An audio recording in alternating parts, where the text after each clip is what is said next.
നമസ്കാരം. മലയാളി വാർത്ത ലൈഫിലേക്ക് സ്വാഗതം. 2026 ജൂൺ 9 ചൊവ്വാഴ്ച. ഇന്നത്തെ നിങ്ങളുടെ രാശിഫലം അറിയാം. തയ്യാറാക്കിയത് ജയറാണി EV. മേടം രാശി അശ്വതി ഭരണി കാർത്തിക ആദ്യ കാൽഭാഗം. ശാരീരികമായി ചില ചെറിയ ആരോഗ്യപരമായ അസ്വസ്ഥതകൾ ഉണ്ടാകാൻ സാധ്യതയുള്ള ദിവസമാണിത്.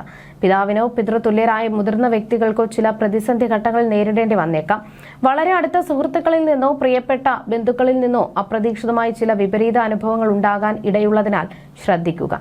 ഇടവം രാശി കാർത്തിക അവസാന മുക്കാൽ ഭാഗം, രോഹിണി മകയിരം ആദ്യ പകുതി ഭാഗം.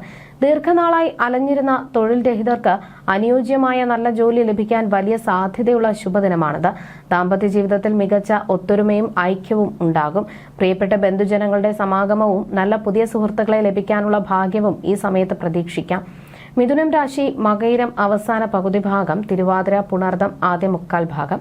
ദമ്പതികൾക്കിടയിൽ പരസ്പര ധാരണ വർദ്ധിക്കുകയും അതുവഴി കുടുംബത്തിലെ പല പ്രധാന കാര്യങ്ങളിലും അനുകൂലമായ ഒത്തുതീർപ്പുകൾ ഉണ്ടാവുകയും ചെയ്യും. വളരെ കാലമായി മനസ്സിൽ കൊണ്ടു നടന്ന ആഗ്രഹിച്ചിരുന്ന ഒരു പുതിയ ഭവനം സ്വന്തമാക്കാൻ അനുകൂലമായ അവസരങ്ങൾ ഒത്തുവരുന്ന ദിവസമാണിത്. കർക്കിടകം രാശി പുണർദം അവസാന കാൽഭാഗം, പൂയം ആയില്യം. വ്യാപാര മേഖലയിൽ പ്രവർത്തിക്കുന്നവർക്ക് അപ്രതീക്ഷിതമായി ചില ചെറിയ തിരിച്ചടികൾ നേരിടാൻ സാധ്യതയുണ്ട്. ജലവുമായി ബന്ധപ്പെട്ട് തൊഴിലുകളിൽ ഏർപ്പെട്ടിരിക്കുന്നവർ ഇന്ന് കൂടുതൽ ശ്രദ്ധയും ജാഗ്രതയും പാലിക്കണം. കാര്യങ്ങൾക്ക് തടസ്സങ്ങളോ ചെറിയ മാനസിക ബുദ്ധിമുട്ടുകളോ നേരിട്ടേക്കാം. ചിങ്ങം രാശി മകം പൂരം ഉത്രം ആദ്യ കാൽഭാഗം. ഔദ്യോഗിക രംഗത്ത് ജോലിഭാരം അല്പം വർദ്ധിക്കാൻ സാധ്യതയുണ്ട്. ജോലിസ്ഥലത്ത് സഹപ്രവർത്തകരുമായി അഭിപ്രായ വ്യത്യാസങ്ങൾ ഉണ്ടാകാതെ പ്രത്യേകം ശ്രദ്ധിക്കുക. ദഹന സംബന്ധമായ പ്രശ്നങ്ങൾക്ക് സാധ്യതയുള്ളതിനാൽ ഭക്ഷണത്തിൽ കരുതൽ വേണം. വാഹനം ഓടിക്കുമ്പോഴും യാത്രകളിലും കൂടുതൽ ശ്രദ്ധ പുലർത്തുക. കന്നിരാശി ഉത്രം അവസാന മുക്കാൽ ഭാഗം, അത്തം ചിത്തിര ആദ്യ പകുതി ഭാഗം. മികച്ച സാമ്പത്തിക പുരോഗതിയും തൊഴിൽപരമായ വലിയ വിജയവും പ്രതീക്ഷിക്കാവുന്ന അതീവ അനുകൂല ദിവസമാണിത്. സമൂഹത്തിൽ നല്ല കീർത്തിയും ഏർപ്പെടുന്ന എല്ലാ കാര്യങ്ങളിലും ഉന്നത വിജയവും ലഭിക്കും. ധൈര്യവും ചിന്താശേഷിയും പക്വതയും വർദ്ധിക്കുന്നതിനൊപ്പം ശാരീരികമായി നല്ല ഉന്മേഷം അനുഭവപ്പെടും. തുലാം രാശി ചിത്തിര അവസാന പകുതി ഭാഗം, ചോതി വിശാഖം ആദ്യ മുക്കാൽ ഭാഗം. അറിവുകൾ സമ്പാദിക്കാനും ജ്ഞാനം വർദ്ധിപ്പിക്കാനും താല്പര്യം കൂടുന്ന ദിവസമാണിത്. വളരെ കാലമായി മനസ്സിനെ അലട്ടിയിരുന്ന മടുപ്പും അലസതയും പൂർണ്ണമായി മാറി കർമ്മ മേഖലയിൽ മികച്ച പ്രകടനം കാഴ്ചവെക്കാൻ അനുകൂലമായ നല്ല അവസരങ്ങൾ തേടിയെത്തും. വൃശ്ചികം രാശി വിശാഖം അവസാന കാൽഭാഗം, അനിഴം തൃക്കേട്ട. തൊഴിൽപരമായ ആവശ്യങ്ങൾക്കായി താൽക്കാലികമായി കുടുംബത്തിൽ നിന്ന് മാറി താമസിക്കേണ്ട സാഹചര്യങ്ങൾ ഉണ്ടായേക്കാം. പുതിയൊരു വിദേശയാത്രയ്ക്കോ അല്ലെങ്കിൽ അനുയോജ്യമായ പുതിയ തൊഴിൽ സ്വീകരിക്കുന്നതിനോ വലിയ സാധ്യത കാണുന്നു. ജീവിതത്തിലെ പുതിയൊരു നല്ല ഘട്ടത്തിലേക്ക് കടക്കാനുള്ള അവസരമാണിത്. ധനുരാശി മൂലം പൂരാടം ഉത്രാടം ആദ്യ കാൽഭാഗം. അഗ്നി ആയുധങ്ങൾ എന്നിവ കൈകാര്യം ചെയ്യുമ്പോൾ വളരെയധികം ശ്രദ്ധയും കരുതലും പുലർത്തുക.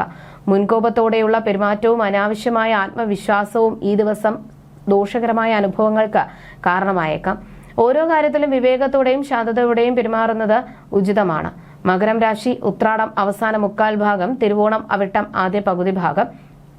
പ്രിയപ്പെട്ട ബന്ധുക്കളുടെ സമാഗമത്തിന് വലിയ സാധ്യതയുള്ള ദിവസമാണിത്. കുടുംബത്തിൽ മംഗളകരമായ ചടങ്ങുകളും ശുഭകാര്യങ്ങളും നടക്കും. പുണ്യസ്ഥലങ്ങൾ സന്ദർശിക്കാനും ഈശ്വരാധീനം വർദ്ധിക്കാനും അവസരം ലഭിച്ചേക്കാം.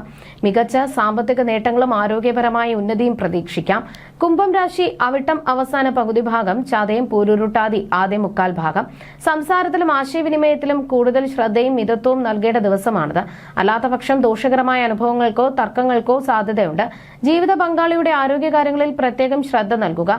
തൊഴിൽപരമായ ബുദ്ധിമുട്ടുകൾ ഉണ്ടാകാതെ നോക്കുന്നത് നന്നായിരിക്കും. മീനം രാശി പൂരുരുട്ടാതി അവസാന കാൽഭാഗം, ഉത്രട്ടാതി രേവതി. വ്യാപാര ബിസിനസ് മേഖലകളിൽ മികച്ച പുരോഗതിയും സാമ്പത്തികപരമായ വലിയ ഉയർച്ചയും കാണാൻ സാധിക്കുന്ന ശുഭദിനമാണിത്. വ്യക്തവും ആകർഷകവുമായ സംസാര ശൈലിയിലൂടെ എല്ലാവരുടെയും പ്രശംസ നേടിയെടുക്കാൻ സാധിക്കും.